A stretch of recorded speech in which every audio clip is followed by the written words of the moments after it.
예, 저는 오늘 마태복음 1장 18절에서 25절까지의 말씀을 가지고 예수 그리스도의 나심은 이러하니라 이와 같은 제목으로 함께 말씀을 나누겠습니다.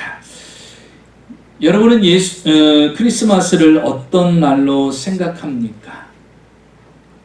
어제 저녁에 이제 사모는 오늘 이제 김밥 할 것 좀 이제 재료 준비하고 데니얼은 옆에서 이제 설거지 엄마 저녁에 설거지를 도와주고 있다가 제가 이제 저 방에서 잠깐 씻고 있을 때 저한테 그런 거예요. 아빠한테 뭐 이야기할 게 있대요. 그래서 나가봤어요. 그래서 무슨 아이디어니? 그랬더니 이야기를 합니다. 아빠 내일 성탄절인데 예배 때 일부 예배 때 아빠가 그 성탄 빨간 모자 쓰고서 설교하면 좋을 것 같다고 저한테 그러는 거예요. 그래? 그 좋은 생각인데 그런데 아빠는 그렇게 생각해. 성탄절의 주인공이 누구니? 예수님이야. 예수님이 주인공인데 아빠가 목사인데 산타 모자를 쓰고서 설교를 하면 주인공이 누가 돼? 산타가 되는 거지. 예. 우리가 성탄절의 주인공이 예수님인데 지금 세상이 바뀌었어. 산타가 주인공이 됐고 징글벨 징글벨 헬로송이 나오고 또 뭐 울면 안 돼 우는 아이에게는 산타 할아버지가 선물을 주지 않는데 그래서 애들이 성탄절에는 눈물을 꼭 참아. 왜? 산타한테 선물을 받으려고. 그러니까 주인공이 누가 된 거예요? 산타가 된 거예요. 그래서 교회에서는 주인공이 예수님이기 때문에 성탄절은 예수님이 주인공이기 때문에 모자를 쓰고 하는 것 그것도 좋은 아이디어인데 그것은 아닌 것 같아. 교회에서는 오직 예수님만 높이고 예수님께만 찬양을 드리는 거예요. 너 어떻게 생각하니? 맞다고. 맞다고. 그렇지? 그래서 어제 그런 이야기를 같이 데니얼이랑 나눴습니다. 여러분 성탄절은 어떤 날일까요? 그런데 현대는 어떻습니까? 주인공이 바뀌었어요. 그리고 할러데이로 그냥 쉬는 거예요.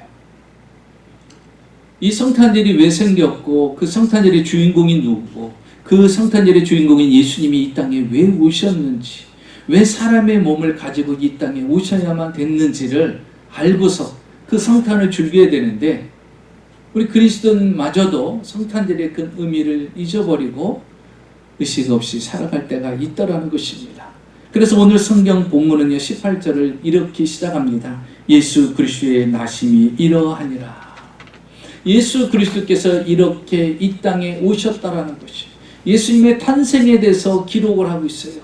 우연히 이 땅에 오신 것이 아니라 목적 없이 오신 것이 아니라 예수님의 탄생은 너무나도 중요하기 때문에 성경은 이렇게 시작합니다. 예수 그리스도의 나심이 이러하니라 하시면서 예수님의 탄생에 대한 것들을 기록하고 있습니다. 자, 여러분 우리 성탄절을 맞이해서 예수님의 탄생이 어떠할까요? 예수님은 어떤 모습으로 우리에게 이 땅에 오셨습니까? 성경은 우리에게 여러 가지로 몇 가지로 우리에게 말씀해 주고 있습니다. 첫째로 우리가 먼저 생각할 것은 성탄은 예수님의 탄생은 예언의 성취로 이루어졌다라는 것입니다. 예수님의 탄생은 그냥 우연히 만들어진 것이 아니고 우연히 예수님이 이 땅에 오신 것이 아니고 목적 없이 오신 것이 아니고 우리처럼 그냥 태어나는 것이 아니라 반드시 주님께서 이 땅에 오신 목적은 이미 예언된 말씀이라는 것입니다. 사랑하는 성도 여러분, 성경을 우리가 같이 한번 보겠습니다. 22절입니다. 예수님의 탄생은 우연히 된 것이 아니라 22절에 이렇게 말하죠. 이 모든 일이 된 것은 주께서 선지자로 하신 말씀을 어떻게 이루려 하심이라 말씀하고 계십니다. 이미 선지자들이 말씀하신 그것을 이루기 위해서 오셨다라고 말씀합니다. 여러분 구약 성경에 보면 예수님의 탄생은요 456회나 이미 예언된 말씀이에요. 456회나 예수님께서 이 땅에 오실 것을 예언했습니다. 특별히 이사야 선지자를 통해서는요 주전 700여 년 전에 예수님의 탄생을 예언했습니다. 성경을 보니까 이사야 7장 14절입니다. 그러므로 주께서 친히 징조로 너희에게 주실 것이라. 보라 처녀가 잉태하여 아들을 낳을 것이요 그 이름을 임마누엘이라 하리라. 처녀가 잉태하여 아들을 낳을 것인데 그 이름을 임마누엘이라 하라. 이사야 선지자가 지금 예수님의 탄생 700여 년 전에 예수님께서 나지도 않았는데 700여 년 전에 예수님께서 700년 후에 이 땅에 구세주로 오실 것을 이사야 선지자가 예언했다라는 것입니다. 그런데 여러분, 이 예수님의 예언에 대해서 우리가 살펴보면요, 예수님께서 어느 지방에 탄생할 것인지, 또 예수님의 이름의 뜻이 무엇인지, 어떻게 예수님이 어떤 환경에서 어떤 상황에서 탄생하실 것인지, 그리고 예수님께서 이 땅에 오셔서 그분이 하실 사역이 무엇인지를 성경이 이미 700여 년 전에 다 예언된 말씀입니다. 그리고 그 예언된 말씀대로 주님은 이 땅에 오셨고 그렇게 사역을 하셨고 그렇게 이 땅에서의 사역을 마무리하는 것을 볼 수가 있습니다. 자, 우리가 먼저 볼 것은요, 예수님이 어디에서 탄생하시는가, 그 장소를 성경에 말하고 있어요. 미가 5장 2절에 보면 예수님께서 베들레헴에 탄생할 것을 이미 700여 년 전에 이미 예언된 말씀이었습니다. 미가 5장 2절에 보니까 베들레헴 에브라다야, 너는 유다 족속 중에 작을지라도 이스라엘을 다스리는 자가 내게로 나올 것이라. 그의 근본은 상고의 태초에니라. 베들레헴아, 내가 비록 유다 족속 중에서 작은 땅이라 할지라도 이스라엘을 다스릴 자가 이곳에서 나오겠다라고 말합니다. 예수님의 탄생 지역을요, 베들레헴으로 이미 정해졌어요. 그래서 여러분, 동방박사 세 사람이 별을 보고서 이 유대 베들레헴으로 도착하잖아요. 유대 예루살렘에 도착하고서 누굴 찾아갑니까? 헤롯 왕을 찾아갑니다. 우리가 한 별을 보고 쫓아왔는데 유대의 새로운 왕이 태어났다라는 거예요. 그런데 헤롯 왕은 볼 때 내가 지금 왕인데 나 말고 누가 왕이 왔다는 거예요. 진짜 유대 왕 예수 그리스도께서 탄생한 걸 보고 동방박사 세 사람들은 저 멀리서 그 별 하나 보고 온 겁니다. 그러니까 왕이 이상한 거예요. 뭔가 이상한 징조를 느끼는 거죠. 그래서 서기관과 바리새인들을 부릅니다. 야, 지금 저 동방박사 세 사람들이 와서 이 땅에 유대 왕이 났다는데 그게 무슨 말이냐? 너희들 알고 있느냐? 그랬더니 서기관과 바리새인이 뭐라고 말합니까? 예, 미가 선지자가 700여 년 전에 이야기한 말씀이 기록이 되어 있습니다. 베들레헴에 나라를 다스리는 유대의 왕이 나실 거라고 기록이 되어 있습니다. 바리새인도 서기관도 이미 다 알고 있는 말씀, 이미 미가 선지자를 통해서 700여 년 전에 기록해놨던 이 베들레헴에 예수 그리스도께서 탄생하신다는 것. 그런데도 여러분, 신기한 것은 그 사실을 지식적으로 알고 있으면서도 예수님께서 탄생했다라는 이 동방박사 세 사람이 알려주는데도요, 서기관과 바리새인들은 그들과 함께 따라서 갑니까? 안 갑니까?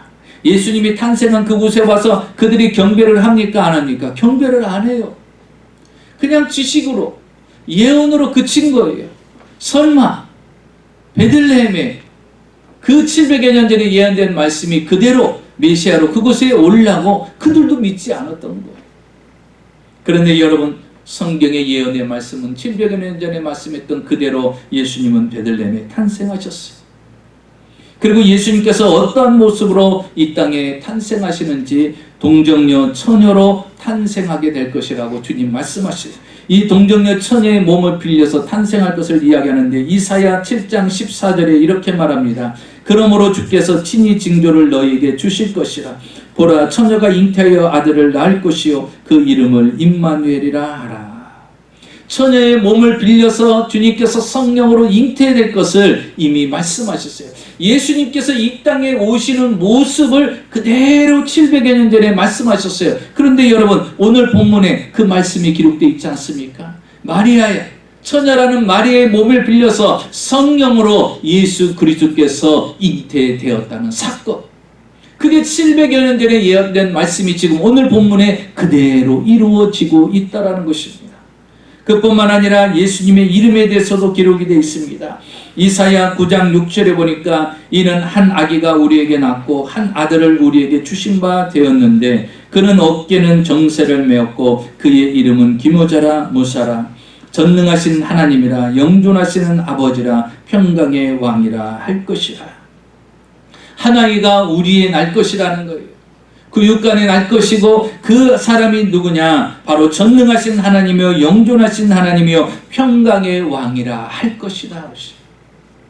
예수님의 이름에 대해서 정확하게 이야기를 하셨어요. 그뿐만 아니라 예수님의 사역에 대해서 말씀하셨어요. 이사야 9장 7절에 보니까 그 정사와 평강의 더함이 무궁하며 또 다윗의 왕자와 그의 나라를 군림하여 그 나라를 굳게 세우고 지금 이후로 영원히 정의와 공의로 그것을 보존할 것이라. 만군의 여호와의 열심히 이를 이룰 것이니라. 주님께서 이 땅에 오신 것과 이 땅의 사실 사역에 대해서 성경은 다 기록해 놓았다는 것입니다. 여러분, 예수님의 탄생은 어찌하다가 만들어진 것이 아니에요. 어떤 우화적인 것이나 전설로 내려진 것이 아니라는 것입니다. 이미 700여 년 전에 이사야 선지자를 통해서 미가 선지자를 통하여서 예언된 말씀, 그리고 구약에 수없이 465번이나 예언된 그 말씀이 오늘 이 신약에 와서 마태복음 1장에 그대로 이루어지고 있는 것이에요. 베들레헴 그곳에 천의 몸을 빌려서 이 땅에 하나님이 인간의 몸으로 오신 것입니다. 임마누엘 하나님이 되셔서 만왕의 왕으로서 이 땅에 오셨다라는 것입니다. 그 예언의 말씀이 오늘 본문에 성취되는 거예요. 그래서 22절을 다시 볼까요? 이 모든 일이 된 것은 주께서 선지자로 하신 말씀을 이루려 하심이라. 예수님의 탄생은 하나님의 말씀을 이루기 위한 귀한 사건이라는 것이에요. 여러분 기억하십시오. 하나님의 말씀은 700여 년 전에 말씀한 것도 이루어지고 있다라는 사실입니다. 그러면 이 시대에 살아가는 우리는 어떻게 될까요? 이 하나님의 말씀을 부여잡고 살아야 됩니다. 왜? 이 말씀대로 이루어지기 때문인 것입니다. 예언된 말씀, 기록된 말씀대로 그대로 이루어지기 때문이라는 것입니다. 둘째로 우리가 성탄절에 생각할 것은 이 성탄은요, 하나님이 인간으로 오신 것입니다. 하나님의 아들이 세상에 태어나셨다는 말은 하나님 자신이 사람이 되셨다는 의미를 포함하고 있는 것입니다. 23절을 우리가 같이 보겠습니다. 보라, 처녀가 잉태하여 아들을 낳을 것이요 그의 이름은 임마누엘이라 하리라 하셨으니 이를 번역한즉 하나님이 우리와 함께 계시다. 보라, 처녀가 잉태하여 아들을 낳을 것이라고 말합니다. 그런데 그 아들의 이름이 뭐예요? 임마누엘이라 하라 그랬어요. 그런데 임마누엘 뜻이 뭐라고 말합니까? 번역한즉 하나님이 우리와 함께 계시다. 그 처녀가 잉태한 그분이 이름이 임마누엘인데 그 임마누엘의 뜻이 뭐예요? 하나님이 우리와 함께 계신다. 하나님이 우리와 함께 계시기 위해서 인간의 몸을 가지고 이 땅에 임마누엘로 오셨다는 사실입니다. 그러니까 우리 예수님은요, 바로 사람이 되신 것이에요. 성육신 된 것이죠. 그래서 오늘날 이 시대를 보면요, 사람들이 하나님이 사람이 되어서 성육신 되어서 이 땅에 오셨다는 것과 처녀의 몸에 잉태되어서 이 땅에 태어나셨다라는 것이 믿어지지가 않습니다. 왜냐하면 우리의 인간의 이론과 지식으로는 믿어지지 않는 상황이죠. 이건 초자연적인 사건이고 초자연적인 기적이기 때문인 것입니다. 이 미국 땅에 특히 미국의 토크쇼를 잘하는 그 제왕이라고 불리는 레리 킹이라는 사람이 있어요. 나이가 많이 들었는데 이 레리 킹이라는 사람에게 어떤 사람이 가서 인터뷰를 했어요.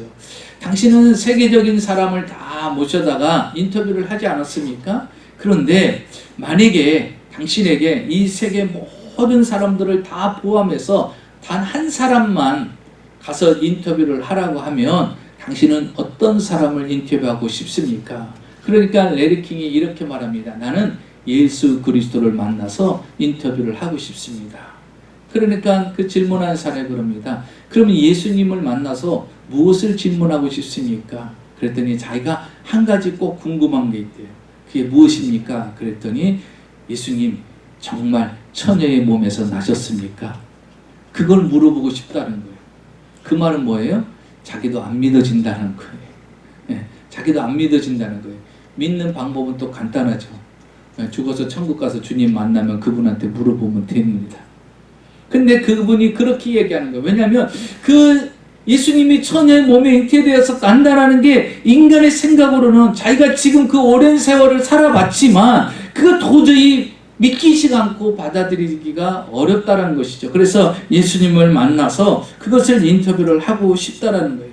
여러분, 성경은요, 처녀가 성령으로 잉태되어 예수님을 이 땅에 탄생하게끔 만들었다는 내용을 오늘 본문도 기록하고 있어요. 여러분, 생각해 보세요. 이 우주 만물을 창조하신 하나님이, 우리 인간을 창조한 분이 하나님입니다. 그런데 그 하나님이 처녀의 몸에 성령으로 잉태되는 것이 어렵겠습니까? 이 우주 만물을 다 창조하시고 말씀 한마디로 창조하시고 주관하시고 사람을 흙으로 빚으셔서 우리를 만드신 그 하나님이 처녀의 몸에 성령으로 잉태되는 것이 어렵냐는 거예요.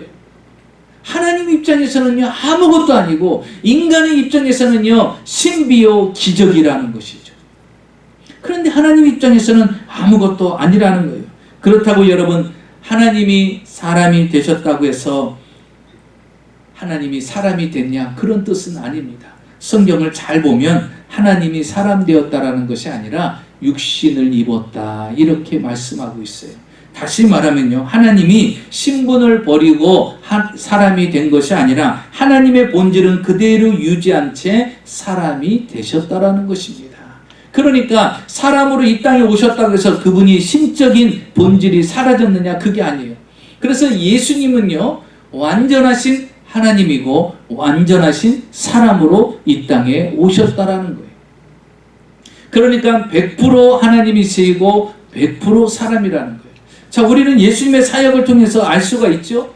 예수님이 하나님이시라는 거, 신성을 우리에게 보여줬잖아요.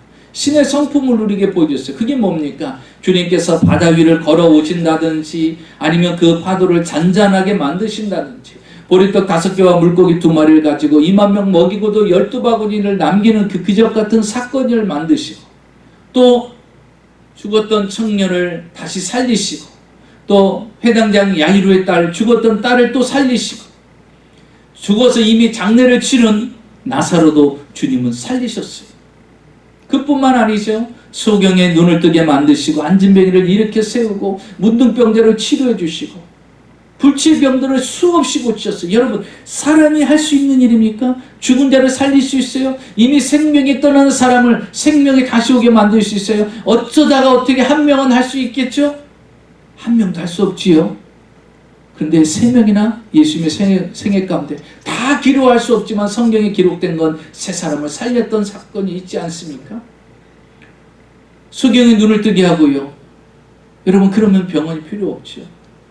안진병이를 일으키고 불치병인 문둥병을 고치는 역사, 이게 바로 주님이 하나님이시라는 사실을 우리에게 신성으로 보여주신 거예요. 그뿐만 아니라 그분은 100% 사람이셨어요. 그래서 우리와 똑같이 출생하여서 이제 살아가시는 모습을 보십시오. 배고파도 하시고 피곤해도 하시고 또 눈물도 흘리셨잖아요. 나사로가 죽었다는 소식을 듣고서 예수님은 그 눈물을 같이 흘리셨어요. 그리고 어렵고 고통스럽고 질병으로 허덕이는 인생들을 볼 때마다 주님이 그들을 보고 긍휼히 여기시는 마음까지 가지셨습니다. 우리와 똑같은 성품을 가지셨던 분이 바로 예수님이셨어요. 그래서 예수님은요, 100% 하나님이시면서 100% 사람으로 이 땅에 오십니다. 그래서 히브리서 4장 15절은 말합니다. 하나님은 이 모든 것이 우리와 같지만 그는 죄가 없으신 분이다, 이렇게 말하고 있는 것입니다. 그래서 예수님은요, 신성과 인성을 다 소유하신 분입니다. 이 땅에 어느 누구도 예수님과 똑같이 인성과 신성을 소유하신 분은 없다라는 사실입니다. 오늘 성경 21절을 보겠습니다. 그러면 예수님께서 이 땅에 오신 목적, 사람의 몸을 덧입어서 이 땅에 오신 목적이 무엇일까요? 21절에 정확히 말씀하고 있습니다. 아들을 낳으리니 이름을 예수라 하라. 이는 그가 자기 백성을 그들의 죄에서 구원할 자이시니라. 마리아에게도 이야기를 합니다. 그 이름을 예수라 하라는 거예요. 그런데 내 뱃속에서 이 성령으로 잉태됐고 이 땅에 탄생되는 그 예수님이 하시는 사역은 자기 백성을 그들의 죄에서 구원할 자이심이라는 거예요. 예수님을 이 땅에 보내신 목적, 예수님이 이 땅에 오신 목적은요, 바로 우리를 구원하기 위해서라는 거예요. 지옥으로 갈 수밖에 없는 우리들을 구원하시기 위해서 하나님께서 사람의 몸을 입고 성육신 되어서 이 땅에 오셨다라는 사실인 것입니다. 그래서 십자가에서 대신 우리를 위해서 죽으셨어요. 그런데 여러분, 죽었으면, 죽음으로 끝났으면 그분은 우리와 똑같은 인간으로 끝나는 거예요. 그런데 어떻게 됐어요? 그분은 완벽한 하나님이시고 완벽한 사람이었기에 3일 만에 그분은 다시 신이시기 때문에, 하나님이시기 때문에 3일 만에 부활하셨어요. 죽음을 박차고 다시 이 땅에 부활하셨습니다. 왜 그렇습니까? 우리에게 부활의 소망을 주시기 위해서인 것입니다. 영생의 소망을 주시기 위해서입니다. 그리고 예수님은 사람이 아니라 하나님이심을 우리에게 보이기 위해서입니다. 그리고서 예수님께서는요, 40일 동안 이 땅에 계시다가 제자들이 보는 앞에서 승천하시면서 뭐라고 말씀하시요? 너희들이 본 모습 그대로 내가 다시 올 것이다. 재림을 약속하시며 떠났다는 것입니다. 여러분, 예수님이 이 땅에 오신 것은요, 우리를 구원하시고 우리에게 구원의 기쁨을 주시고 구원의 소망을 주시고 또한 부활의 소망을 주시고 저 천국을 기대하며 살아가게끔 우리에게 은혜를 주셨다라는 것입니다. 그래서 예수님의 탄생은요, 너무나도 중요하고요, 예수님의 탄생은 우리에게 기쁨이 되는 것입니다. 2010년 8월 전 세계가 주목했던 사건이 하나 있습니다. 칠레에서 있었던 일인데요, 광부들이 갱도가 무너져서 33명이 약 700m, 한 2300피트의 아래쪽에 그들이 갇혔어요. 석탄을 캐는 광부들이 갱도가 무너지는 붕괴되는 바람에 33명의 광부들이 그 안에 갇히게 됩니다. 모든 사람들이 이야기했을 때 그 중에서 살아날 사람은 한 사람도 없다. 0%라는 거죠. 그리고서 17이 지납니다. 17일 만에 그들과 신호를 보낼 수 있는 작은 구멍 하나를 뚫게 됩니다.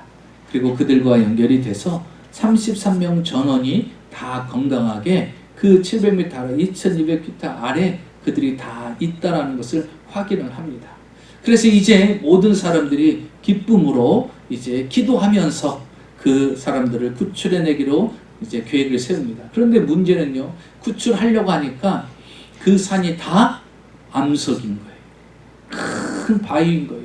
그런데 그 바위를 뚫으려면요, 그때가 8월인데 자기 칠레에 있는 사람들이 가진 장비로 가지고 하려면 성탄절이나 돼야 그들과 교통을 할 수가 있는 상황이 된 거예요.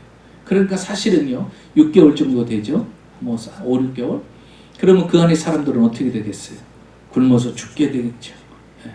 그러니까 도저히 불가능한 그런 상황입니다. 그런데 마침 미국의 펜실바니아 주에 있는 제프 하트라는 사람이 가지고 있는 특별한 굴착기가 있었어요.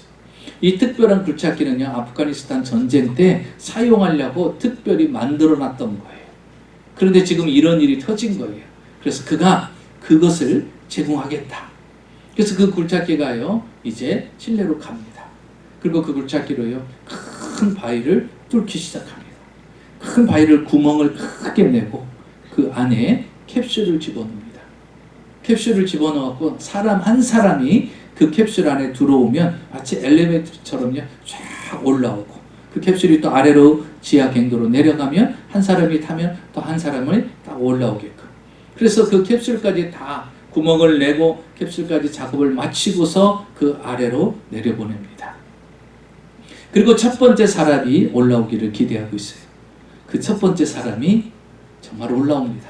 그 캡슐 문을 열고 한 사람이 살아서 나옵니다.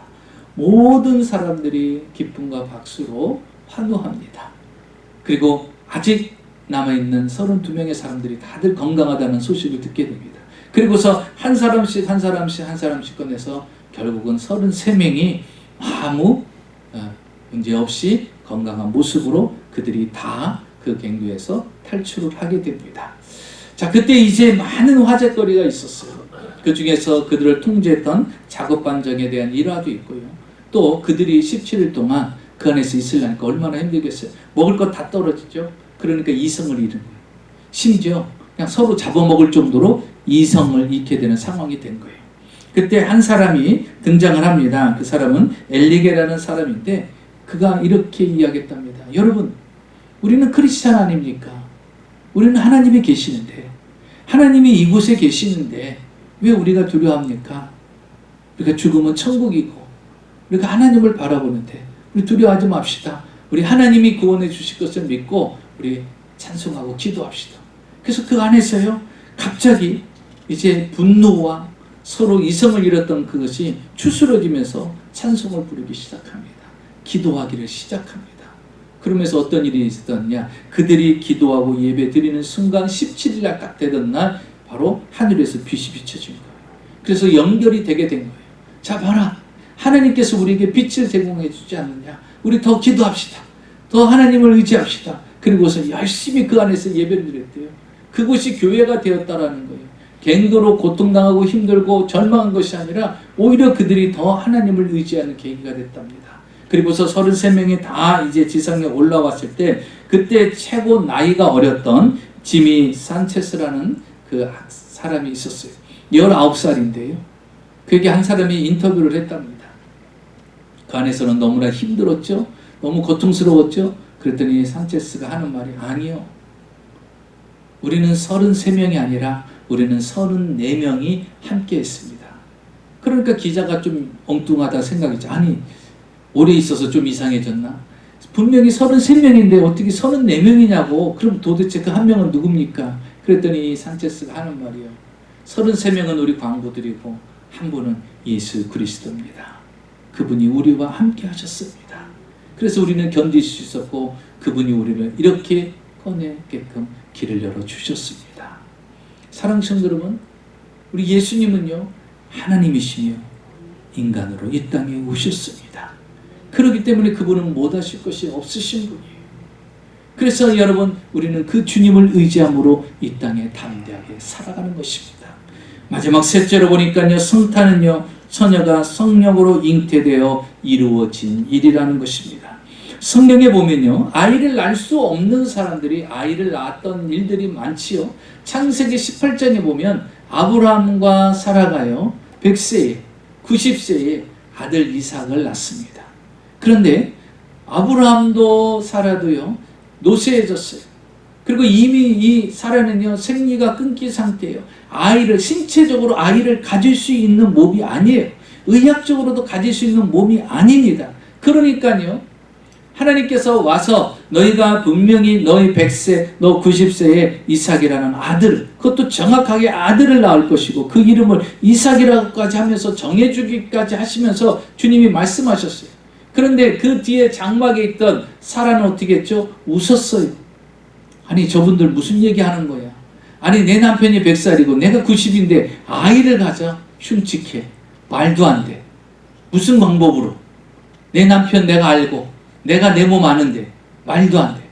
그런데 여러분, 말도 안 되는데 그 말도 안 되는 일이 현실에 이루어졌죠? 하나님께서 정확하게 100세의 아들 이삭을 주었습니다. 그뿐만 아니죠. 사무엘상을 통해서 보면은 한나가 아이가 없습니다. 그때 그는 성전에 가서 하나님 앞에 기도하죠. 하나님, 내게 아이를 달라고. 그런데 그는 아이를 가질 수 없는 몸이었어요.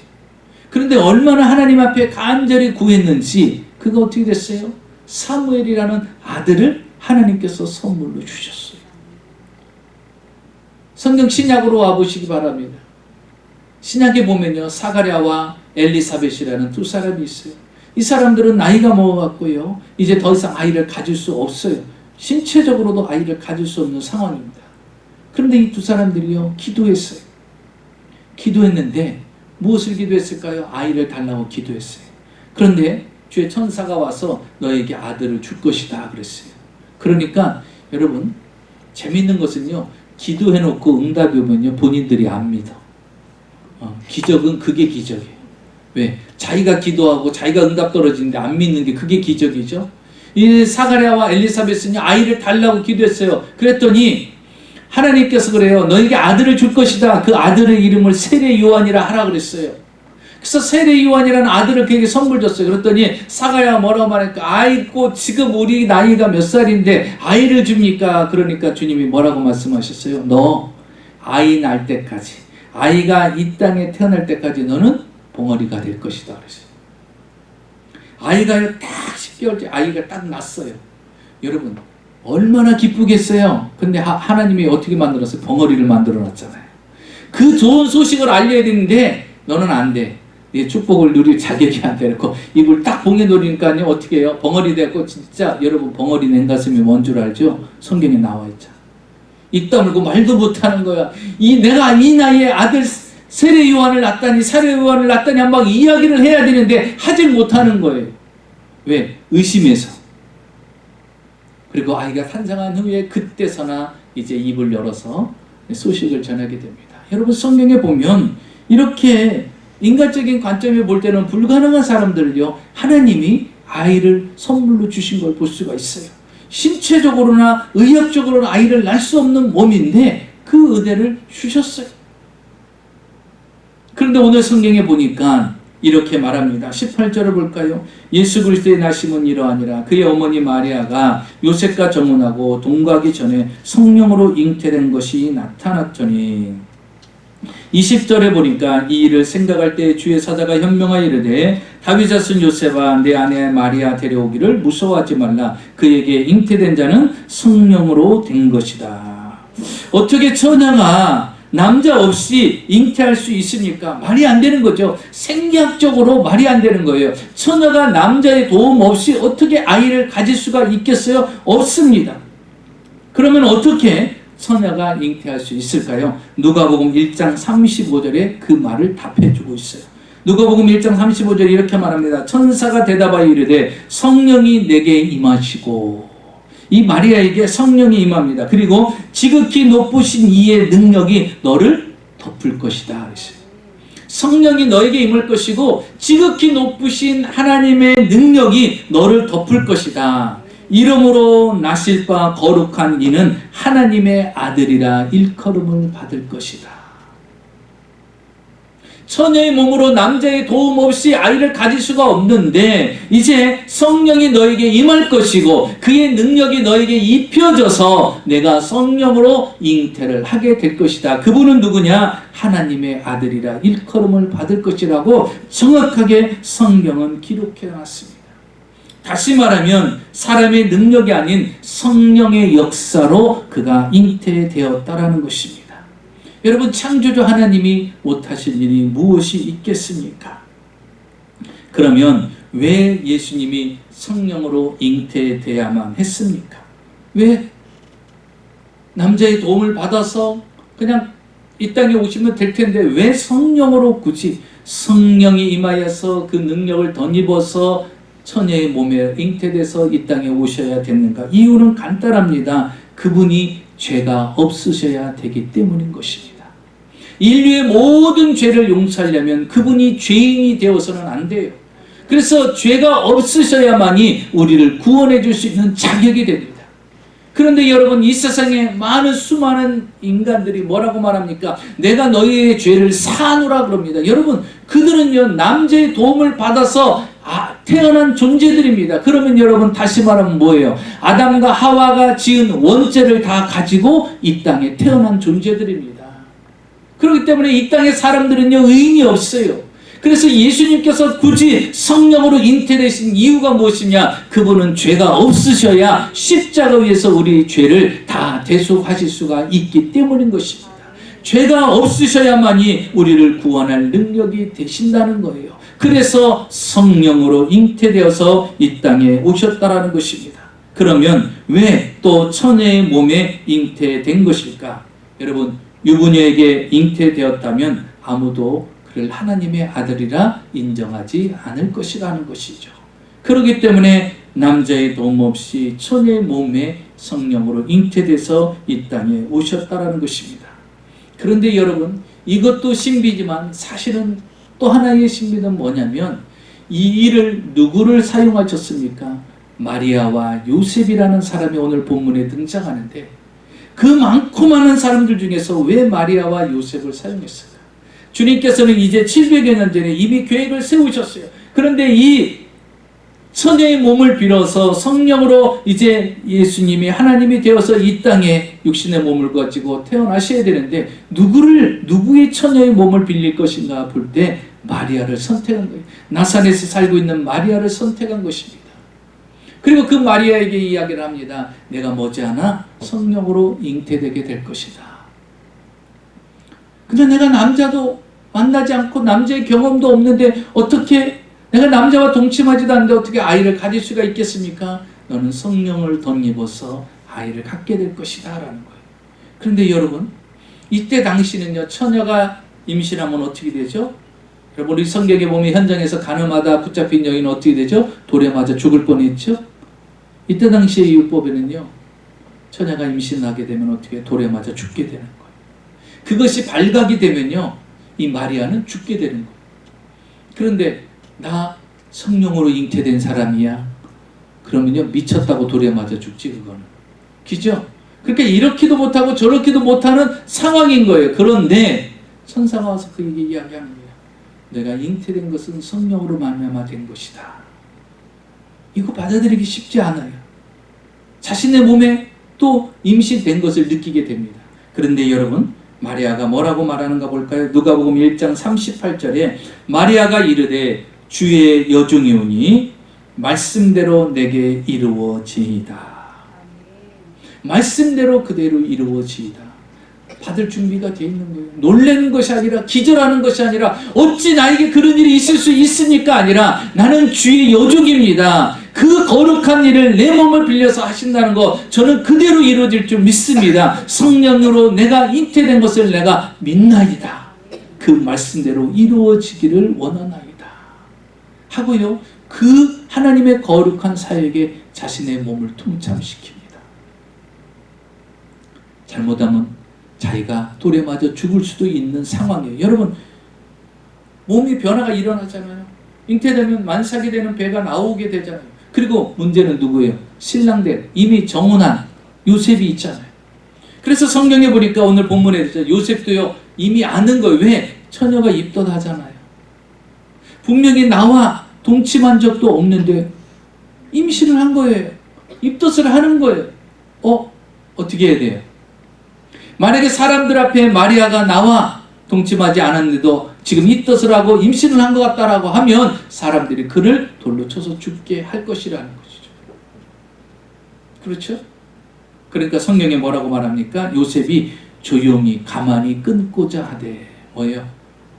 마리아에게 피해가지 않게끔 쉬쉬하면서 조용히 끝내려고 했던 거예요. 요셉도 대단한 사람이죠. 그렇게 여인을 배려하는 거예요. 뭔가 사연이 있겠지 하는 마음이에요. 그런데 그날 주의 천사가 이 요셉의 꿈에 나타납니다. 그러면서 말합니다. 요셉아, 내 아내 된 마리아 데려오는 것을 두려워하지 말라. 그가 임신한 것은 다른 남자를 통해서 임신한 것이 아니라 성령으로 말미암아 임신된 것이다. 주의 천사가 꿈 가운데 나타나서 이야기를 하는 거예요. 자, 그 꿈을 꾸고 깨어나서 어떻게 하죠? 오늘 성경 24절을 볼까요? 요셉이 잠에서 깨어 일어나 주의 사자의 분부대로 행하여 그의 아내를 데려왔으나. 깨고 나서요, 그 요셉이 아내 데려오는 걸 두려워하지 않습니다. 하나님이 우리 부부를 이렇게 사용하시는구나. 내 아내 될 마리아를 이렇게 거룩한 일에 동참하게 하시는구나. 그래서 그 다음 절이 중요하죠. 25절. 아들을 낳기까지 동침하지 아니하더니 마음의 이름을 예수라니라. 낳기까지 동침을 하지 않습니다. 왜? 이 하나님의 거룩한 일을 자기가 훼손시키기 원치 않은 거예요. 지금 이 마리아는 하나님의 특별한 은혜를 입어서 지금 성령으로 거룩한 이 땅을 구원하신 예수, 그분이 탄생하는 귀한 일이 있기 때문에 그 일에 동참을 합니다. 그러니까 여러분, 마리아도 요셉도 하나님의 그 말씀에 100% 순종하는 자였기 때문에 이 일이 가능했다라는 것입니다. 그런데 더 중요한 것은 우리도 하나님이 사람이 되어 오신 것, 처녀의 몸을 통해서 성령으로 잉태되어 이 땅에 오셨다는 것을 우리가 믿는다는 거예요. 아니, 믿어지고 있지요. 우리가 그것을 믿음으로 살아가고 있다는 것. 바로 우리도 마리아처럼 요셉처럼 똑같은 동일한 하나님의 말씀을 믿는 사람들입니다. 처음에 연예인교회 생겼을 때 우리 고인이 되신 하용주 목사님이 연예인교회를 이끌어갈 때 그때 당시 장로님이 이제 구봉서라는 장로님이 계세요. 그분은 코미디언입니다. 아주 웃기시는 분이에요. 뭐 우리 한국에서는 아주 유명했던 분이죠. 그분이 이제 그 교회 이제 장로로 많은 이제 연예인들을 교회를 인도했던 그런 분입니다. 마지막까지 그런 사역을 하셨던 분인데 어느 날 이제 하용주 목사님이 연예인들을 데리고서 이제 성경 공부를 하는데 바로 이 본문에 대해서 한 거예요. 어떤 젊은 연예인이 손을 들고서 질문하더라는 거예요. 목사님, 저 질문이 있습니다. 어떻게 처녀가 잉태하여 아들을 낳을 수가 있죠? 어떻게 성령으로 잉태되어 아들을 낳을 수가 있습니까? 저는 도저히 그게 이해가 안 갑니다. 그러니까 하용주 목사님이 성경을 여러 군데를 찾아가지고 이렇게 이야기하면서 이걸 믿으셔야 됩니다. 이 말씀에 기록된 것이 이 말씀입니다. 믿으십시오. 막 이렇게 이야기하는데도 그렇게 말씀을 드린데도요, 이 젊은 연예인은 아니라고. 도저히 이해가 안 됩니다. 그러니까 구봉서 장로님이 갑자기 벌떡 일어나더래요. 그러면서 그 젊은 연예인한테 이렇게 소리 지르래. 야 임마, 마리아인 남편 요셉도 믿었는데 네가 왜 안 믿어 임마? 그러더라는 거예요. 아주 코미디언다운 말을 한 거죠. 예. 마리아 남편도 믿었는데 네가 왜 안 믿냐고. 그러면서 한바탕 웃었던 일화가 있다고 합니다. 여러분, 남편도 믿었거든요. 여러분도 믿으셔야 되지 않겠어요? 예. 주님께서 이 땅에 사람의 몸을 가지고 이 땅에 오셨어요. 목적이 무엇입니까? 우리를 구원하시기 위해서, 그 기쁨의 소식을 주시기 위해서. 그래서 사실 이 성탄절은요, 너무나도 기쁩니다. 그분이 우리를 구원하시기 위해서 인간의 몸을 가지고 이 땅에 오셨기 때문에. 그래서 우리는 모든 이에게 이 성탄의 기쁜 소식을 널리 전하면서 살아가는 저와 여러분이 되시기를 주의 이름으로 축원합니다.